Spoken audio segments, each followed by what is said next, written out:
What's up, guys? It's the Gaming Zone here, and today I got some pretty interesting, some pretty funny, and just some straight up annoying topics to talk about today. Some of these topics include some of my favorite games, some of your favorite games. Well, overall, without further ado, let's get into it. So today we're actually going to be talking about one of my most favorite games of all time. One of my most favorite games that has ever been released so far in the history of gaming, probably. Today we are going to be talking about Elden Ring. Bandai Namco released a trailer for Elden Ring, and in this trailer it says, "Tarnished, look upon this Elden Ring expansion." Now, the problem is this video, as you could probably see, was released on April 1st. So it might not be the exact video that you're looking for. It may not be exactly what you think it is.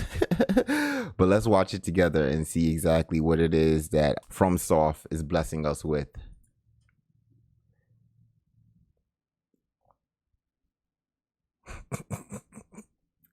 Now, when I first saw this Elden Ring expansion, I died because I thought it was like real DLC, forgetting that this was April 1st.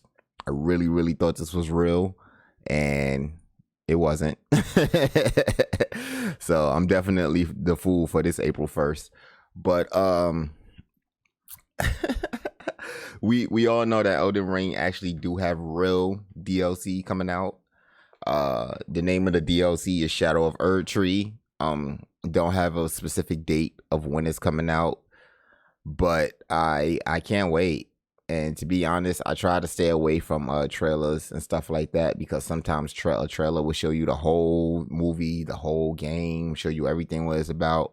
But the Shadow of Erdtree trailer that they gave us, it left us wanting more. It left us a lot to wonder. And so I'm super excited for that to come out. I'm super excited to get my hands on that. After watching the trailer one time, I was already sold. I'm getting it. It's no turning back. I didn't pre-order it. I'm not pre-ordering games no more. I've been burnt too many times by pre-orders. But on day one, maybe a few hours after release, if the reviews and the comments say that it's good, then I definitely will be getting this. Like I said, I can't wait. Thank you, FromSoft. Thank you, Bandai Namco. This is just what I needed to brighten up my day, with some of the moody stuff that's been going on. Next on the docket, we have Ubisoft is laying off a further 45 staff as part of its plans to streamline operations. Now, some of you already know that lately the gaming industry has been laying off tons and tons of workers. Ubisoft has confirmed plans to lay off a further 45 employees as part of an ongoing exercise to streamline operations. Last November, the publisher announced it was cutting 124 positions based mainly in Canada. Now it is confirmed that a further 45 staff will be laid off in its global publishing and Asian Pacific divisions. In a statement to GameStop, the developer said over the past few months, every team within Ubisoft has been exploring ways to streamline our operations and enhance our collective efficiency so that we are better positioned for success in the long term. Those changes will impact 45 positions overall. These are not decisions taken lightly, and we are providing comprehensive support for our impacted colleagues. It is estimated that around 10,500 game industry employees were laid off last year, and 3 months into 2024, some 8,000 planned job cuts are already thought to have been confirmed. Do you hear this? That means that we are entering almost 20,000 staff being laid off in the gaming community, in the gaming world, the gaming industry, I should say. Why? I'm sure a lot of people, they really want to know why. And I think some of it has to do with COVID. A lot of people wasn't going to work. A lot of people were working from home, and a lot of stuff also got pushed back. So to speed up production, they hired extra people, they hired extra workers, to get everything back into pace. And then once everything got into pace, bye. We don't need you no more. We back to where we are now. That's one. Another reason could be because of all the DEI stuff going on, diversity, equity, inclusion. You either gotta be gay, trans, bisexual in order to get your job, or to maybe even keep your job. But the way how things are going now, it seems like you gotta be even more, like, just being gay isn't enough. Just being black and gay isn't enough. You gotta be black, gay, disabled, and missing like part of your brain to even get a job like this. But then that kind of kills the purpose, because like these positions should be hired based on your ability to do the job, not based on your skin color. But I'm digressing, and this isn't what this is about. So before I go any further, we're actually going to move on to our next topic now. Our next topic is going to be The Witcher. The Witcher 4 is going to be a completely different game from The Witcher 3. Here, developer says, The Witcher 4 won't be The Witcher 3 in new clothing. CDPR says we will be adding new gameplay elements and new mechanics to the RPG. And actually, I like that, because I didn't play Witcher 1, didn't play Witcher 2. Only Witcher game I actually played was Witcher 3. A lot of people, the only game they actually played was Witcher 3. But Witcher 3 had enough content and stuff in there to even catch you up onto some of the stuff that happened before the game got up to Witcher 3. If you haven't played Witcher 3, I should definitely recommend you play it. It's a really good game. But let's go into the article here. The best working name we have for the currently untitled project, Polaris, will introduce gameplay elements and new mechanics not seen in the previous game. The CEO, Michael Nowakski explained, making a new game is always a creative risk, especially since we're trying to push new boundaries and explore new fields. That's something we haven't actually done before. This is a pretty broad paintbrush stroke for sure, but I cannot go into too much detail without actually talking about the game per se. I guess what I'm saying is that you should not be expecting The Witcher 3 a new clothing of sorts. Of course, we're building on the shoulders of what came before and what we've learned, but we will be adding new gameplay elements and new mechanics that you have not seen in our previous games. I say doing such things is always a risk. It's not just repeating what was done before. And then here at the end of the article, it says The Witcher 4 is expected to enter full production in the second half of 2024. I'm actually excited for this. Like I said before, I explained my Witcher journey. I really do like The Witcher. I think Geralt is like peak character, peak manly character. Next topic. Cyberpunk 2077 is now being carried by just 17 devs. CD Projekt Red says things may change one day, but as for now, 17 is enough. We are finally happy since last year with the state of the game. And for those of you who don't know, those of you who haven't played Cyberpunk 2077, when this game was first released, it was released in one of the most porous. It was released in a very, very bad state, just to simplify what I'm trying to say. It took, I think, what was it, 2 years? 2 years for it to finally, for them to get it where it was from release. When the game first came out, I bought it. I day one bought it, and I actually enjoyed the game. I had a computer that was able to run it. I wasn't able to run it on 4K, but I was able to play the game, and I enjoyed it, even though all the things that were supposed to be in it, that were promised to be in it, some of them weren't in it. Majority of them weren't in it, but the game was still great. The game was still fun. And then when Phantom Liberty released a little over 2 years later, it kicked the game up to another notch. The game is fire, and I highly recommend you getting the game if you haven't. CD Projekt Red is continuing to bring patches for Cyberpunk 2077 with some regularity, but with the focus moving to other projects. The team supporting the sci-fi RPG is down to the skeleton crew. The studio says this is plenty to handle the game current needs. In CD Projekt's latest financial report, it's confirmed that just 17 of its 627 developers were working on Cyberpunk 2077 and Phantom Liberty as of February 29th. That means that they really got their game into such a good position that the minimal amount of developers for the game is there working on it.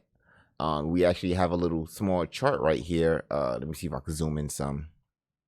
So here, 17 Cyberpunk 2077, 403 for Polaris, 47 for Orion, 37 for Cirrus, 20 for Hadar, 95 for shared services, and then they got 8 other projects 8 people working on other projects that's being worked on now, giving them a total of 627 developers that are in CD Projekt Red. I'm actually pretty happy for CD Projekt Red. You know, they also created The Witcher.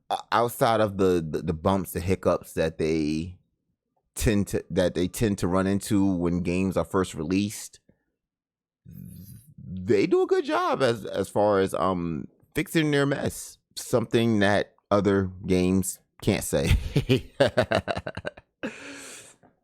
All right, moving on to the next topic. This one is actually going to be funny. Tekken director apparently keeps getting requests to add a Waffle House stage. So let's dive into this article, shall we? Waffle House is one of those uniquely American institutionalized turned memes.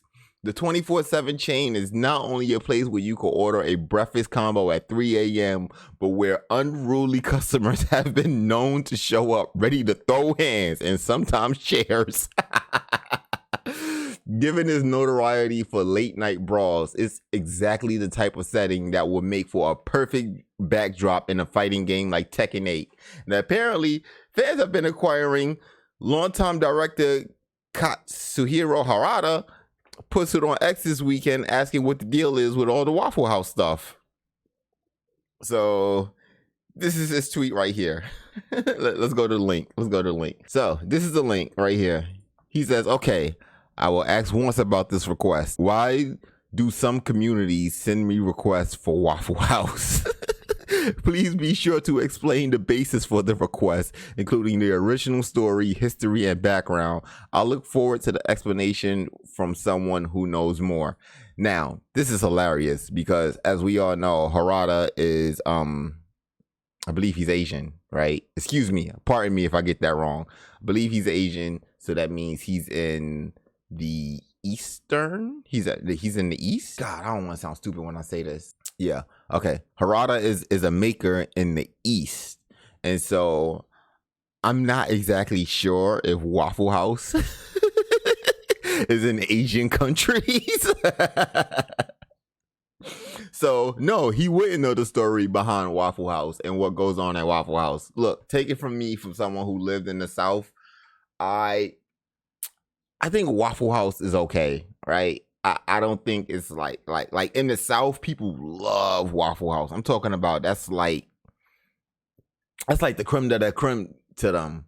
You go out clubbing 3 o'clock in the morning.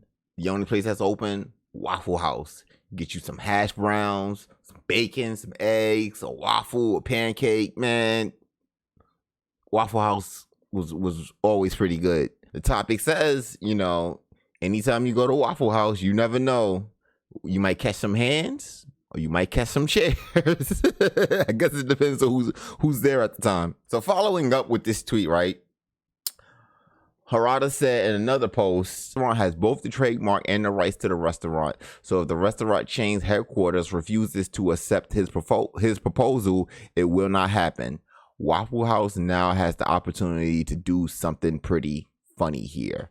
And to be honest, I really hope Waffle House actually takes the bait and go with it, because that would be hilarious. I would love to have a Waffle House stage in Tekken 8. That would probably be my favorite stage. That would probably be the only stage that I go to. I mean, come on. You already got New York City Times Square, or at least a rendition of it in Tekken 8. If you can't do Waffle House, maybe do like a parody of Waffle House. Taffle House.